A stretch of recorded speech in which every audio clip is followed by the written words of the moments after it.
संघर्ष सुरू आहे अतिशय चुकीच्या पद्धतीने म्हणजे की इलेक्शन कमिशन आहे की नाही हा प्रश्न कुठेतरी निर्माण होतो। ज्या पद्धतीने कार्ड वाटप होतं त्या ठिकाणी सांगितलं जातं आम्ही किराणा वाटप करू, तर सरळ सरळ लोकांना आमिष दिली जात आहे आणि ही काही नवीन पद्धत नाही।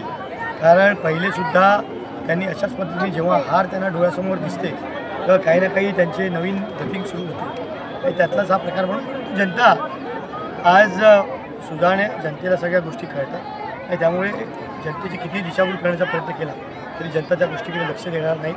जनताला जिथे मत मारायचे त्याच ठिकाणी मत मारेल आणि त्यांनी ऑलरेडी जनतेने ठरवलेलं आहे कुठे मत मारायचं। अमित अडसूळ यांनी सांगितलं मला असं वाटते की मी मटन नाही वाटून राहिली, मी दारू नाही वाटून राहिली, मी लोकांना एनव्हलप नाही देऊन राहिली। आचारसंहिता संपल्यानंतर रिझल्ट लागल्यानंतर आमचं मॅनिफेस्टो जे आहे तेही सांगितलं आणि हेही सांगितलं। दिवाळी तर कोणी साजरी करू शकता ना आपण। राम आए तो दिवाळी तो जरूर आएगी।